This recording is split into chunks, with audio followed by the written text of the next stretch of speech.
আসসালামু আলাইকুম, স্বাগতম সবাইকে আমাদের গ্যাস্ট্রোএন্টারোলজি কোর্সের সেকেন্ড টিউটোরিয়ালের সেকেন্ড সেগমেন্টে। তো আমরা শুরুতে ডায়রিয়া নিয়ে কথা বলবো, কারণ ডায়রিয়াটা আমাদের জন্য খুবই ইম্পর্টেন্ট। কারণ প্রতি বছর 1.7 মিলিয়ন মানুষ কিন্তু ডায়রিয়াতে মারা যায়। এর মধ্যে 1/4 কিন্তু 5 বছরের নিচে। তাহলে বোঝাই যাচ্ছে বিষয়টা কতটা গুরুত্বপূর্ণ। তো শুরুতে আমরা দেখি যে ডায়রিয়া বলতে আসলে কি বোঝায়। দিনে 3 বা তার চেয়ে বেশিবার যদি লুজ অর লিকুইড স্টুল কেউ পাস করে, অর্থাৎ পাতলা পায়খানা যদি হয় দিনে 3 কিংবা 3-এর বেশিবার, তাহলে সেটাকে আমরা বলবো ডায়রিয়া। তো ডায়রিয়া কিভাবে ছড়ায়? ফিকো ওরাল রুট দিয়ে ছড়ায়, সেটা হতে পারে ফোমাইট দিয়ে কিংবা কন্টামিনেটেড হ্যান্ডে কিংবা খাবার বা পানি দিয়ে। তো এটা থেকে বাঁচার জন্য আমাদের কি করতে হবে? ওয়াশ মেথড ফলো করতে হবে। WA মানে হচ্ছে ওয়াটার, অর্থাৎ ক্লিন ওয়াটার খেতে হবে। এস ফর স্যানিটেশন, স্যানিটেশন ঠিকঠাকভাবে মেনটেন করতে হবে।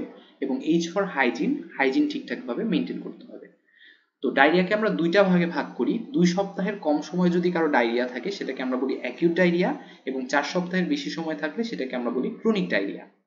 আর কারো যদি 2 থেকে 4 সপ্তাহের মাঝামাঝি সময় থাকে, দেখা যাচ্ছে 2.5 সপ্তাহ বা 3 সপ্তাহ, সেটাকে আমরা বলি পারসিস্টেন্ট ডায়রিয়া। আর এমন যদি হয় যে কয়েকদিন ভালো কয়েকদিন খারাপ এরকম থাকে, সেটাকে আমরা বলবো ইন্টারমিটেন্ট ডায়রিয়া। তো মেইনলি আমরা দুইটা ভাগেই ভাগ করি, অ্যাকিউট এবং ক্রনিক। তো শুরুতে অ্যাকিউট নিয়ে কথা বলি।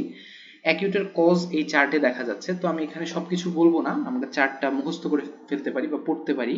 আমি জাস্ট দুই একটা বিষয় হাইলাইট করব, সেটা হচ্ছে যে এটার দুইটা কজ, ইনফেকশাস এবং নন ইনফেকশাস। ইনফেকশাসের মধ্যে নিউমোনিয়া এবং ম্যালেরিয়া, এগুলোতেও কিন্তু ডায়রিয়া হয়। অর্থাৎ নিউমোনিয়া যদিও একটা রেসপিরেটরি ডিজিজ, এটাতেও কিন্তু ডায়রিয়া হয়, আবার ম্যালেরিয়াতেও ডায়রিয়া হয়। আর নন ইনফেকশাসের মধ্যে গ্যাস্ট্রোইন্টেস্টিনালটা অবশ্যই পড়তে হবে। মেটাবলিকের মধ্যে দুইটা পড়বো, ডায়াবেটিক কিটোঅ্যাসিডোসিস, থাইরোটক্সিকোসিস। ড্রাগসের মধ্যে এই চারটা মুখস্থ থাকতেই হবে, এনএসএইড, পিপিআই, অ্যান্টিবায়োটিক এবং সাইটোটক্সিক ড্রাগস। কজগুলো আমরা পড়তে পারি নিজে নিজে, এখানে বলার কিছু নাই। এরপরে আমরা যাই হিস্ট্রি টেকিং এবং এক্সামিনেশন। একটা ডায়রিয়ার পেশেন্ট আসলে আমরা কি কি হিস্ট্রি নিব? আমরা শুরুতেই জিজ্ঞাসা করে নিব যে কতদিন ধরে তার ডায়রিয়া হয়েছে। যদি সেটা আগেই বলেছি, 2 সপ্তাহের কম সময় হলে অ্যাকিউট। অ্যাকিউটের কজ হতে পারে নরোভাইরাস, সালমোনেলা এবং ক্লস্ট্রিডিয়াম ডিফিসিল। 4 সপ্তাহের বেশি সময় হলে সেটাকে আমরা বলি ক্রনিক ডায়রিয়া, যেটা হতে পারে প্যারাসাইট যেমন জিয়ার্ডিয়া ল্যামবিয়া, অ্যামিবিয়াসিস এবং ক্রিপ্টোস্পোরিডিয়াসিসের জন্য। তারপরে জিজ্ঞাসা করব সে কি খাবার খেয়েছিল, কারণ খাবার থেকে ছড়াতে পারে, আমরা একটু আগে বলেছি। তবে 10 দিনের চাইতে বেশি যদি হিস্ট্রি থাকে, সেটা কিন্তু ইনফেক্টিভ কজ সাধারণত আমরা চিন্তা করি না। তারপরে তার কোনো রিসেন্ট ট্রাভেল হিস্ট্রি আছে কিনা, সে দেখা যাচ্ছে এখান থেকে ঢাকায় গেছে, মাঝখানে হোটেলে বসে খেয়েছে, তো এরকম কিছু আছে কিনা জিজ্ঞাসা করে নিব। তারপরে তার ফ্যামিলিতে আর কারো এরকম হয়েছে কিনা, অর্থাৎ পার্সন টু পার্সন স্প্রেডের কোনো হিস্ট্রি আছে কিনা, এটা আমরা জিজ্ঞাসা করে নিব। এরপরে আমরা স্টুল হিস্ট্রি নিব, স্টুলের ফ্রিকোয়েন্সি কিরকম, কারণ আমরা জানি যে নর্মাল ফ্রিকোয়েন্সি হচ্ছে দিনে 3বারও নর্মাল, আবার 3 দিনে একবারও নর্মাল। তাহলে তার দিনে 3বারের চাইতে বেশি হচ্ছে কিনা সেটা আমরা জিজ্ঞাসা করে নিব। স্টুলের ভলিউম কিরকম এটা জিজ্ঞাসা করব। যদি 1 লিটারের চাইতে বেশি হয় সেটা হাই ভলিউম ডায়রিয়া, কম হলে সেটা low volume diarrhoea. Low volume diarrhoea irritable bowel সিনড্রোমের ক্ষেত্রে পাওয়া যায়। আর হাই ভলিউমের মধ্যে আবার দুইটা আছে, সিক্রিটরি এবং অসমোটিক। সিক্রিটরিটা আমরা পাই ইনফেকশন ইনফ্লামেশনে, অর্থাৎ ইনফ্লামেটরি বাউল ডিজিজ। আর অসমোটিকটা পাই ম্যাল অ্যাবজর্পশন, মোটিলিটি ডিসঅর্ডার এবং বিভিন্ন ড্রাগসের জন্য। কেউ দেখা যাচ্ছে কনস্টিপেশন ছিল কোনো একটা সময়, তো সে ল্যাক্সেটিভ খেয়েই যাচ্ছে, ভালো হওয়ার পরেও ল্যাক্সেটিভ খেয়েই যাচ্ছে, সেই ক্ষেত্রে তার ডায়রিয়া হয়ে যেতে পারে। অথবা মোটিলিটি ডিসঅর্ডারের মধ্যে অটোনমিক নিউরোপ্যাথি, বিশেষ করে ডায়াবেটিক নিউরোপ্যাথির ক্ষেত্রে হতে পারে। কনসিস্টেন্সি জেনে নিব, যে ওয়াটারি নাকি আনফর্ম নাকি সেমি সলিড। কালার জিজ্ঞাসা করব, কালার দিয়ে আমরা ডিসেন্ট্রি গুলাকে পার্থক্য করতে পারি, যেটা ব্যাসিলারি নাকি হচ্ছে অ্যামিবিক ডিসেন্ট্রি। তো আজকের ক্লাসে আমি ডিসেন্ট্রি নিয়ে খুব একটা কথা বলবো না, ওইটা সাধারণত অন্য আরেকটা লেকচারে বলবো। এরপরে কন্টেন্ট কি সেটা জিজ্ঞাসা করব, ব্লাড নাকি মিউকাস নাকি পাস এরকম কিছু আসছে কিনা জেনে নিব। যদি ব্লাডি ডায়রিয়া হয় সেই ক্ষেত্রে আমরা infective gastroenteritis, inflammatory bowel disease কিংবা ক্রনিক ইস্কেমিয়া চিন্তা করতে পারি। এছাড়া স্টুল হিস্ট্রির মধ্যে আরেকটা ইম্পর্টেন্ট জিনিস হচ্ছে স্টিয়াটোরিয়া আছে কিনা। সাধারণত ফ্যাট ম্যালঅ্যাবজর্পশন হলে স্টিয়াটোরিয়া হয়। তো স্টিয়াটোরিয়া বোঝার জন্য আমাদের 5টা ক্রাইটেরিয়া, যে গ্রিজি, পেল, বাল্কি, প্যানে ফ্লোট করবে এবং ফ্লাশ করতে ডিফিকাল্টি হবে, অর্থাৎ খুব সহজে ফ্লাশ করা যাবে না। এই 5টা জিনিস থাকলে সেটাকে আমরা বলি স্টিয়াটোরিয়া, এটা ফ্যাট ম্যালঅ্যাবজর্পশনের সাথে রিলেটেড। যদি এরকম থাকে সেই ক্ষেত্রে আমরা সিলিয়াক ডিজিজ বা ক্রনিক প্যানক্রিয়াটাইটিস কিংবা pancreatic insufficiency due to cystic fibrosis চিন্তা করতে পারি। সাথে তার অ্যাসোসিয়েটেড কোনো abdominal pain, vomiting, sleep disturbance, tenesmus, urgency, faecal incontinence, weight loss এগুলো আছে কিনা আমরা জিজ্ঞাসা করে নিব। যদি আর্জেন্সি বা ফিকাল ইনকন্টিনেন্স থাকে তাহলে সেটা খুবই অ্যালার্মিং একটা ফিচার হিসেবে ধরবো। আর্জেন্সি বলতে আমরা বুঝাই যে তার যখন ডেফিকেশন রিফ্লেক্সটা আসে তখন সে ধরে রাখতে পারে না, মানে সাথে সাথে তাকে ওয়াশরুমে যেতে হয়। আর ফিকাল ইনকন্টিনেন্স মানে হচ্ছে যে সে ওয়াশরুমে যাওয়ার আগেই তার কাপড় চোপড় নষ্ট হয়ে যায়। আর টেনেসমাস মানে হলো sensation of needing to defecate although the rectum is empty, আগেই বলেছি যে শেষ হয়েও হইল না শেষ, এরকম মনে হয়। তো এগুলো আছে কিনা আমরা জিজ্ঞাসা করবো। আর একটু আগে তো বললাম যে 4 ধরনের ড্রাগ সে খায় কিনা, antibiotic, NSA, PPI, cytotoxic drugs, এগুলো খায় কিনা জিজ্ঞাসা করে নিব। এরপরে আমরা এক্সামিনেশন করব। তো এক্সামিনেশন আমি সবকিছু বলবো না, যেমন একটু আগে যে বললাম যে থাইরোটক্সিকোসিসের জন্য ডায়রিয়া হতে পারে, তো আমি যদি এক্সামিনেশন এখন থাইরয়েড এক্সামিনেশন কিভাবে করে এটা বলতে চাই তাহলে তো 2 ঘন্টাতেও শেষ হবে না, ঠিক না? তো জাস্ট যতটুকু দরকার ততটুকু বলবো। ডায়রিয়ার সাথে রিলেটেড ইনভেস্টিগেশন না, এক্সামিনেশন হচ্ছে ডিহাইড্রেশনটা অ্যাসেস করতে হবে। তো ডিহাইড্রেশন অ্যাসেস করার জন্য আমরা জিজ্ঞাসা করব যে তার থার্স্ট কিরকম, বেশি বেশি তৃষ্ণা পায় কিনা, বা তার মাথা ব্যথা আছে কিনা, কিংবা ডেলিরিয়ামের কোনো ফিচার আছে কিনা, এটা আমরা দেখে নিব। এরপর এক্সামিনেশন করতে যেয়ে আমরা ইন্সপেকশন করব। ইন্সপেকশনে আমরা সানকেন আই আছে কিনা দেখব, ড্রাই মিউকাস মেমব্রেন আছে কিনা দেখব। পালপেশনে আমরা দেখব যে তার স্কিন পিঞ্চিং করলে সেটা ডিলেড রিটার্ন হয় কিনা, রিটার্ন করতে দেরি হয় কিনা। তারপরে হচ্ছে পালসে দেখব টিকিকার্ডিয়া আছে কিনা, ব্লাড প্রেসারে তার কোনো পোস্টারাল হাইপোটেনশন বা সুপাইন হাইপোটেনশন আছে কিনা দেখব, ইউরিন আউটপুট কমে গেছে কিনা সেটা আমরা দেখার চেষ্টা করব। তো এগুলোর মধ্যে সানকেন আই, তারপরে tachycardia, supine hypotension, decreased urine output এবং ডেলিরিয়াম, এগুলো হচ্ছে সিভিয়ার ডিহাইড্রেশনের ফিচার। তো এক্সামিনেশন করলাম, হিস্ট্রি নিলাম, এবার আমরা ইনভেস্টিগেশনে যাই। ইনভেস্টিগেশন হচ্ছে স্টুল এক্সামিনেশন। স্টুল ইন্সপেকশনে আমরা দেখব ব্লাড আছে কিনা, মাইক্রোস্কোপি করে দেখব লিউকোসাইট, ওভা, সিস্ট, প্রোটোজোয়া এগুলো আছে কিনা, প্রয়োজন হলে কালচার করব, ক্লস্ট্রিডিয়াম ডিফিসিল টক্সিন আছে কিনা সেটা দেখব, এবং কোনো কলেরা এন্ডেমিক এরিয়াতে কলেরা আছে কিনা সেটা জানার জন্য আমরা ডার্ক ফিল্ড মাইক্রোস্কোপি করতে পারি, সেখানে ডার্টিং মোটিলিটি দেখতে পেলে আমরা হচ্ছে কনফার্ম হব। এরপরে সিবিসি করতে পারি, সিরাম ইলেকট্রোলাইট করতে পারি, এগুলো করে আমরা দেখবো যে তার ডিহাইড্রেশনের কোনো ফিচার আছে কিনা। যদি ম্যালেরিয়া মনে হয় সেই ক্ষেত্রে ম্যালেরিয়াল প্যারাসাইটের জন্য ব্লাড ফিল্ম করব। এছাড়া ব্লাড, ইউরিন এগুলো কালচার করতে পারি, চেস্ট এক্সরে করতে পারি। তো এরপরে আসি ম্যানেজমেন্টে শুরুতে ওই যেহেতু পার্সন টু পার্সন কন্ট্যাক্টে ছড়ানোর একটা চান্স আছে, এই জন্য ফার্স্টে আইসোলেটেড করে দিতে হবে।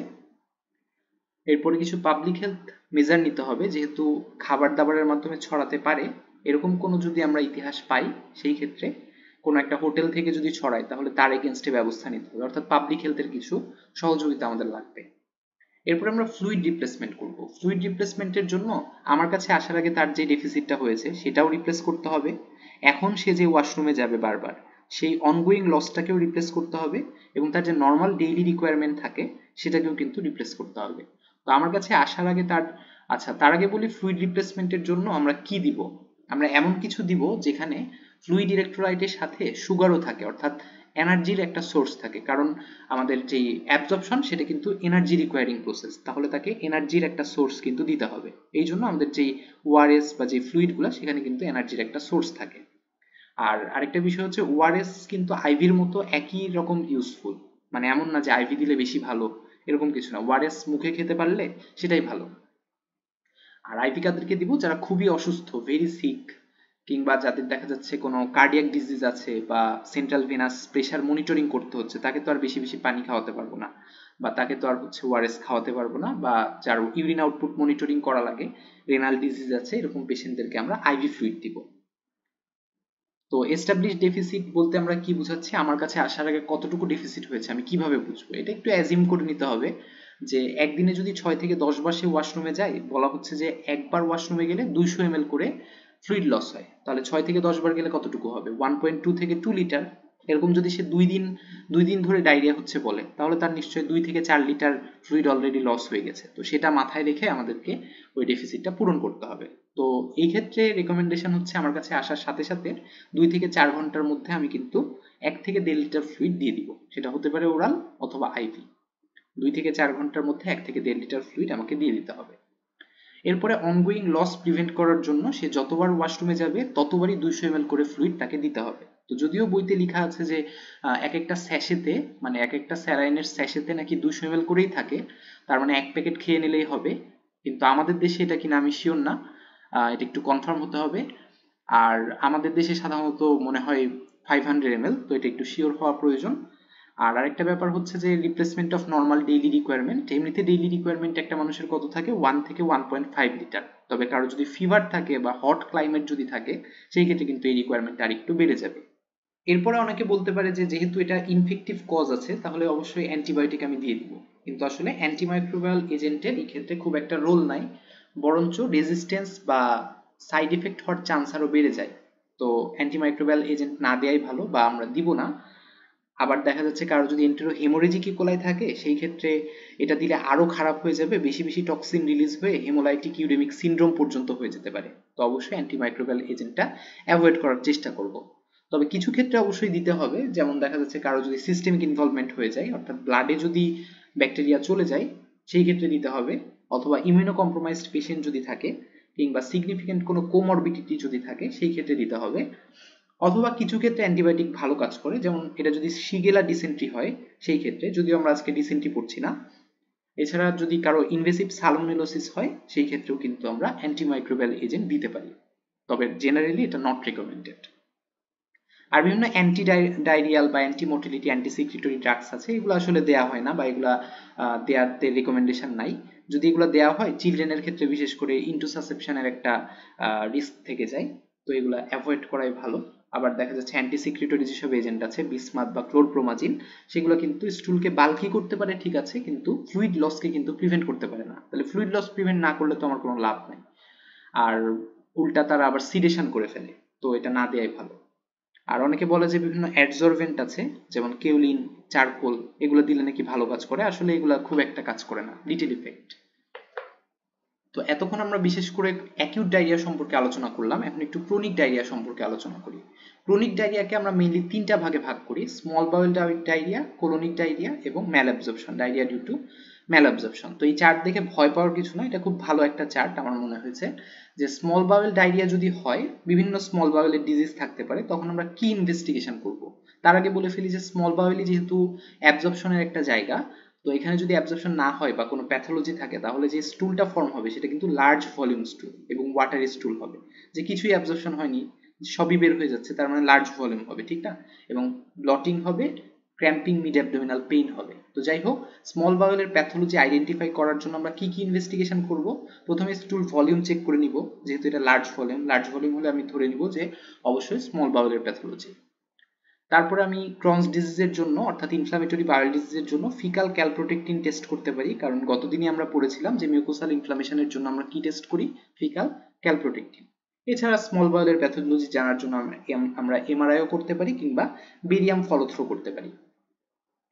আর যদি কোলোনিক ডায়রিয়া হয়, কোলোনিক ডায়রিয়া সাধারণত এখানে দুইটা কজ মনে রাখবো, ইনফ্লামেশন এবং নিউপ্লাসিয়া। ইনফ্লামেশন হলো তো আবারও সেই ফিকাল ক্যালপ্রোটেক্টিন করব, আর নিউপ্লাসিয়ার জন্য বায়োপসি করব, বায়োপসি সাথে ইলিওকোলোনোস্কোপি থেকে বায়োপসিটা নিব।